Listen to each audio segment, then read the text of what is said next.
Saat ini ya Tuhan, kami rindu untuk mendengarkan suara-Mu. Berbicaralah kepada kami pribadi lepas pribadi ya Tuhan, supaya hidup yang Kau berikan kami gunakan untuk hormat kemuliaan nama-Mu. Berbicaralah ya Tuhan, Roh Kudus, hinggapi kami pribadi lepas pribadi. Beri kami kemampuan untuk mengerti kehendak Allah melalui firman-Mu. Sebab kami takut ya Tuhan kalau kami terhilang. Kami takut ya Tuhan kalau kami terpisah dari Engkau. Sebab itu ya Tuhan, berbicaralah Tuhan. Penuhilah ruangan ini dengan hadirat-Mu. Sentuh kami ya Tuhan, jamah kami. Kami perlu Engkau Tuhan. Kami butuh Engkau Yesus. Berbicaralah Engkau Tuhan, pakai hamba-Mu yang terbatas ini, hamba-Mu yang hanyalah debu tanah ini ya Tuhan. Sekiranya Engkau berkenan menyingkapkan rahasia firman-Mu bagi kami melalui mulut bibir hamba-Mu. Dan berbicaralah Engkau Tuhan, kami siap mendengarkan firman-Mu. Di dalam nama Tuhan Yesus, Bapak Ibu yang siap mendengar dan diberkati firman Tuhan, mari kita sama-sama katakan amin. Tuhan Yesus memberkati. Silakan duduk. Puji Tuhan. Shalom. Ya, puji Tuhan, kita hari ini bisa ada di sini untuk beribadah kepada Tuhan. Saya percaya bahwa waktu yang kita korbankan untuk Tuhan itu tidak pernah sia-sia. Amin. Saya sangat percaya Bapak Ibu, tenaga, pikiran, bahkan biaya yang kita berani keluarkan untuk Tuhan, saya percaya bahwa suatu saat Tuhan akan bayar itu lunas, bahkan lebih dari apa yang sudah kita korbankan. Saya percaya bahwa mungkin ada banyak alasan untuk kita tidak beribadah kepada Tuhan. Mungkin ada banyak alasan untuk kita tidak memiliki waktu untuk datang mendekat kepada Tuhan. Bahkan mungkin punya banyak alasan untuk kita tidak mampu mengorbankan tenaga atau keuangan kita untuk Tuhan. Tetapi kita memilih melakukannya. Saya sangat percaya bahwa itu sangat dihargai oleh Tuhan. Amin. Itu sangat diperhitungkan oleh Tuhan. Yesus pernah berkata, segelas air saja yang engkau korbankan untuk hambaku, upahmu tidak akan hilang.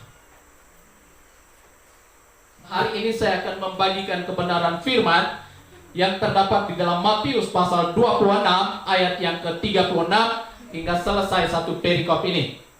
Saya akan baca buat kita. Perikopnya di Taman Getsemani. Bapak Ibu bisa perhatikan di Alkitabnya dengan secara baik-baik. Di Taman Getsemani, maka sampailah Yesus bersama-sama murid-muridnya ke suatu tempat yang bernama Getsemani. Lalu ia berkata kepada murid-muridnya, duduklah di sini sementara aku pergi ke sana untuk berdoa. Dan ia membawa Petrus dan kedua anak Zebedeus sertanya. Maka mulailah ia merasa sedih dan gentar. Lalu katanya kepada mereka, hatiku sangat sedih, seperti mau mati rasanya. Tinggallah di sini dan berjaga-jagalah dengan aku. Maka ia maju sedikit, lalu sujud dan berdoa, katanya, ya Bapakku, jikalau sekiranya mungkin, biarlah cawan ini lalu daripadaku, tetapi janganlah seperti yang ku kehendaki, melainkan seperti yang engkau kehendaki. Setelah itu ia kembali kepada murid-muridnya itu dan mendapati mereka sedang tidur. Dan ia berkata kepada Petrus, tidakkah kamu sanggup berjaga-jaga 1 jam dengan aku? Berjaga-jagalah dan berdoalah, supaya kamu jangan jatuh ke dalam pencobaan. Roh memang penurut, tetapi daging lemah. Lalu ia pergi untuk kedua kalinya dan berdoa, katanya, ya Bapakku, jikalau cawan ini tidak mungkin lalu, kecuali apabila aku meminumnya, jadilah kehendakmu. Dan ketika ia kembali pula, ia mendapati mereka sedang tidur, sebab mata mereka sudah berat. Ia membiarkan mereka di situ, lalu pergi dan berdoa untuk ketiga kalinya, dan mengucapkan doa yang itu juga. Sesudah itu ia datang kepada murid-muridnya dan berkata kepada mereka, "Tidurlah sekarang dan istirahatlah. Lihat, saatnya sudah tiba bahwa Anak Manusia diserahkan ke tangan orang-orang berdosa. Bangunlah, marilah kita pergi. Dia yang menyerahkan aku sudah dekat." Demikianlah firman Tuhan. Nah, Bapak Ibu yang dikasihi oleh Tuhan, di dalam pembacaan kita temukan bahwa di ayatnya yang ke-37, di mana Yesus mulai rasa sedih dan gentar. Ketakutan yang berlebihan. Ini ketakutan yang sangat mengerikan. Sebab bagaimana mungkin oleh kebenaran yang dia buat, dia harus ditangkap, diadili, disiksa, dan dihukum mati dengan cara yang mengerikan sebagai seorang penjahat. Namun di dalam rasa ketakutannya, dia pun berbagi dengan murid-muridnya. Sehingga di ayat 38 dia katakan, lalu katanya kepada mereka, yaitu kepada murid-muridnya, "Hatiku sangat sedih, seperti mau mati rasanya." Seolah-olah dia ingin murid-muridnya mengerti keadaan dia, agar sama-sama menanggung beban itu, supaya terlibat dalam pergumulan yang dia hadapi. "Hatiku sangat sedih, seperti mau mati rasanya. Tinggallah di sini dan berjaga-jagalah dengan aku." Yesus minta murid-muridnya supaya mereka terlibat. Seolah-olah Yesus sudah tidak sanggup menghadapi persoalan itu, pergumulan itu, tekanan itu. Kenapa beban itu terlalu berat bagi Yesus secara manusiawi? Dan siapapun memang tidak akan pernah bisa melakukan hal itu. Yesus seolah-olah ingin murid-muridnya sama-sama pikul beban yang dia gumuli. Dan itulah yang Yesus hadapi di Taman Getsemani. Ketika dia mengatakan itu kepada murid-muridnya, baru dia sujud dan berdoa. Katanya, "Ya Bapakku, jikalau sekiranya mungkin, biarlah cawan ini lalu daripadaku." Yesus bergumul berdoa kepada Bapa di sorga. Saking beratnya dia tidak mampu, dan dia mohon kepada Bapa, "Angkatlah cawan ini. Aku nggak sanggup Bapa, tolong Bapa, angkat beban ini." Kalau kita perhatikan di Lukas pasal 22 ayat 43, maka seorang malaikat dari langit menampakkan diri kepadanya untuk memberi kekuatan kepadanya. Jadi ketika Yesus berdoa, "Ya Bapakku, sekiranya mungkin cawan ini lalu daripadaku." Dan waktu itu rupanya di dalam Lukas menuliskan bahwa saat dia berdoa, malaikat Tuhan datang memberi dia kekuatan. Bukan mengangkat beban itu, bukan. Tetapi dia memberi kekuatan kepada Yesus. Sehingga selanjutnya di dalam Lukas pasal 22 ayat 44, dia katakan, ia sangat ketakutan dan makin bersungguh-sungguh berdoa. Peluhnya menjadi seperti titik-titik darah yang bertetesan ke tanah. Jadi Bapak Ibu yang dikasihi oleh Tuhan, ketakutan yang Yesus alami itu sampai mengeluarkan darah. Dan itu adalah beban yang harus dia pikul, yaitu dosa manusia, kematian yang harus manusia alami, tetapi dia mau pikul itu, dia mau tanggung itu dalam dirinya. Dari kisah yang Yesus alami di Taman Getsemani, saya ingin kita melihat beberapa hal penting yang berkaitan dengan pergumulan atau doa. Yang pertama adalah murid-murid Yesus. Dia katakan, "Tidak sanggupkah kamu berjaga 1 jam saja?" Mereka tidak sanggup. Kenapa? Karena mereka tidak mau terlibat dalam beban atau pergumulan yang Yesus hadapi, yang Yesus alami, yaitu menanggung dosa dunia, Mereka tidak mau terlibat dalam hal itu. Mereka kami mau ikut Engkau Yesus, mau melihat mujizat, mau melihat kebesaran, mau mendapat berkat. Kami mau itu, tapi pergumulanmu kami tidak urus, kami tidak peduli dengan itu. Kami hanya mau kami diselamatkan oleh Engkau. Kami tidak terlalu peduli dengan urusanmu. Kami tidak terlalu peduli dengan apa tujuanmu. Tidak terlalu peduli. Sehingga murid-murid Yesus diminta 1 jam saja berdoa bersama dengan dia, meskipun dia harus mencurahkan isi hatinya. Aku sedih, tolong. Tidak mampu mereka lakukan. Nah Bapak Ibu, berdoa tanpa ada sebuah beban, pergumulan, itu tidak akan sanggup orang buat. Nah di dalam pergumulan Yesus sampai mengeluarkan darah, itu karena sebuah pergumulan yang berat. Dan Bapak Ibu tahu, pergumulan itu tidak seharusnya dia tanggung. Tetapi pergumulan itu demi manusia yang ada di dunia, yaitu kita-kita ini. Tapi dia menanggungnya, dia bilang ini berat. Dan dia berdoa untuk itu. Agar cawan muka Allah itu tidak tertumpah kepada manusia. Dia mau mengambil alih. Tetapi secara manusiawi dia pun tidak sanggup. Makanya dia berdoa, Tuhan angkat cawan ini.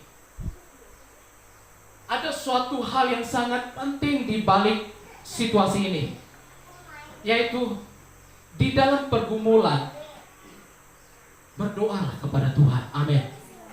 Kita mungkin ada urusan yang sangat membuat kita tidak sanggup mengatasinya. Jangan kita melampiaskannya di tempat lain, karena itu akan membuat kita tambah rusak, tambah hancur, berantakan. Tetapi berdoalah kepada Tuhan, carilah Tuhan, sebab dia juga melakukan itu di Taman Getsemani demi kita. Bukan demi dirinya, tapi demi kita. Nah Yesus bergumul di Taman Getsemani karena sebuah beban yang sangat berat. Sedangkan murid-murid tidak sanggup ikut berdoa bersama Yesus karena mereka tidak mau terlibat dalam pergumulan Tuhan. Akhirnya mereka tidak sanggup berdoa. Akhirnya mereka tidak sanggup bergumul bersama Yesus. Jadi doa yang Yesus lakukan di Taman Getsemani memberikan sebuah pengajaran buat kita di dalam pergumulan, tekanan, beban. Berdoalah kepada Tuhan. Waktu Yesus berdoa kepada Tuhan dan berharap Bapa mengangkat beban itu daripadanya, tapi yang Bapa lakukan lebih dari yang Yesus minta. Dia diberi kekuatan agar dia terus menjalani hidup untuk tujuan Allah. Nah Bapak Ibu, melakukan hidup untuk tujuan Allah itu bukan perkara mudah. Amin. Menjalani hidup untuk sesuatu yang sudah kita sepakati bersama saja itu susah. Apalagi menjalani hidup untuk tujuan Allah, itu tidaklah mudah. Tetapi di dalam doa, Allah memberi kita kemampuan agar kita tetap menjalani hidup untuk tujuan Allah. Jadi di dalam doa Yesus, malaikat Tuhan turun memberi dia kekuatan di dalam Lukas pasal 2 ayat 43 tadi. Sehingga pergumulan beban berat yang harus dia hadapi itu tidak menggentarkan ketika dia berdoa dengan penuh beban pergumulan di hadapan Tuhan. Maka Tuhan memberikan dia kekuatan sehingga selanjutnya dia katakan, tetapi bukan seperti yang Kau kehendaki ya Tuhan, tapi seperti yang Kau kehendaki. Bapak Ibu yang dikasih oleh Tuhan, ini tidak bisa kita lakukan dengan kekuatan kita, hanya dengan kekuatan Allah. Dan Allah sudah menunjukkan itu melalui pergumulan Yesus di Taman Getsemani. Kemudian Yesus berkata kepada muridnya di dalam Matius pasal 26 ayat yang ke-42, 41. Berjaga-jagalah dan berdoalah supaya kamu jangan jatuh ke dalam pencobaan. Yesus langsung mengajar mereka di situ dengan perkataan, dengan pengajaran. Hei, berdoalah. Karena sebelumnya Yesus ajak mereka berdoa, tidak sanggupkah kamu berdoa dengan aku 1 jam? Dan mereka rupanya tidak sanggup. Dan ketika Yesus kembali untuk melihat mereka, Dia katakan, berjaga-jaga dan berdoalah, supaya kamu jangan jatuh ke dalam pencobaan. Bapak Ibu, pencobaan itu biasanya hal-hal yang sangat disukai oleh manusia. Karena pencobaan itu pasti hal-hal yang kita inginkan, yang dunia tawarkan. Pasti. Pencobaan itu adalah hal-hal yang menarik secara manusiawi, yang dunia sodorkan. Dan kita akan mampu membedakan ini dari Tuhan atau tidak, itu hanya ketika berdoa. Makanya Yesus katakan, berjaga-jagalah dan berdoalah, supaya kamu jangan jatuh ke dalam pencobaan, supaya kamu tidak terjebak kepada perangkap duniawi atau perangkap iblis. Dan itu tidak bisa dibedakan oleh kekuatan atau kemampuan manusiawi, tidak. Hanya dengan Roh Allah, hanya dengan kuasa Tuhan. Dan Yesus mengajarkan, kamu harus berdoa untuk itu, supaya pencobaan yang diperlihatkan berupa uang atau materi atau hal-hal duniawi yang engkau perlukan, engkau butuhkan, itu tidak mampu memanipulasi hidupmu. Tetapi Tuhan akan memperlihatkan itu bahwa itu tidaklah betul. Kamu harus tetap ke sini. Makanya Tuhan Yesus berjaga-jaga dan berdoa. Dan yang berikut, hal-hal yang kita bisa pelajari dari pergumulan Yesus di Taman Eden. Sebenarnya waktu kita berdoa, tanpa kita sadari, kita sedang menyelamatkan banyak orang. Waktu kita berdoa, waktu kita bergumul dengan Tuhan, kita sedang menyelamatkan banyak orang. Alkitab berkata, di mana nama Tuhan disebut, di situ ada kemenangan, di situ ada kemerdekaan, di situ ada kebangkitan. Mungkin engkau hanya menyanyi sendiri dengan sungguh-sungguh karena engkau menghormati Tuhan di rumahmu. Mungkin kau merenungkan kebesaran Tuhan, akhirnya menyembah sendiri di rumahmu. Engkau tidak katakan, Tuhan berkati dia, engkau tidak katakan itu mungkin. Tetapi penyembahan yang naik dengan penuh pengagungan kepada Tuhan, menghadirkan kuasa Allah. Dan ketika Yesus berdoa kepada Tuhan di Taman Getsemani ini, Bapak Ibu, beban atau murka yang harus ditimpahkan kepada manusia, itu sanggup Yesus ambil alih. Dan akhirnya manusia yang harus binasa itu selamat. Yaitu kita sampai hari ini. Jadi berdoa itu, tanpa kita sadari, kita sedang menyelamatkan satu kota, satu bangsa. Tapi apakah kita mau berdoa? Apakah kita bisa berdoa? Apakah kita mau sungguh-sungguh berdoa?